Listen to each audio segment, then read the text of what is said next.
Hello guys, আজকে আমি সকাল সকাল উঠে আগে ওপরে গেছিলাম আর গাছে আমি জল দিচ্ছিলাম। এটা অবশ্য আমার ডিউটি না, আমার দাদু আর বাবা গাছে জল দেয়, কিন্তু সেই দিন দাদু বাবা দুজনেই ছিল, তাই ভাবলাম আমি ওপরে গিয়ে জলটা দিয়ে আসি। আমাদের ছাদে আবার সানফ্লাওয়ারও হয়েছিল, বেশ সুন্দর লাগছিল। গাছে জল দেওয়া তো হয়ে গেছে, ব্রেকফাস্ট করার পর আমি চলে গেছিলাম পড়াতে। ও আজকে স্কুল যায়নি, তাই জন্য আমি ওকে সকালেই পড়িয়ে এসেছিলাম। বাড়ি গিয়ে পৌঁছেছিলাম তখন বাজে 1টা। খাওয়া দাওয়া চান শেষ করে 3টের সময় এসেছিল স্যারের কাছেই পড়ছিলাম। 5টা অবধি পড়ার পর একটু ফল কেটে নিয়ে বসেছিলাম খাওয়ার জন্যে।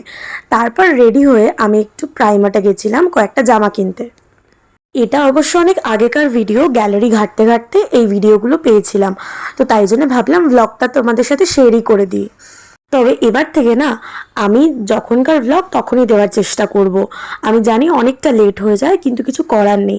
তারপর বিকালবেলা মা করছিল চিকেন পকোড়া, আর আমার তো চিকেন পকোড়া সবসময় ফেভারিট।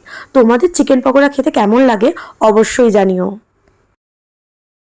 আর রাতে আমি ডিনারে করেছিলাম ওটস আর 2টো পাবদা মাছ, ব্যাস এইটুকুই ছিল আমার ডিনার। তো আজকের ব্লগটা তোমাদের কেমন লাগলো জানিও। আজকের মতো টাটা, সবাইকে গুড নাইট।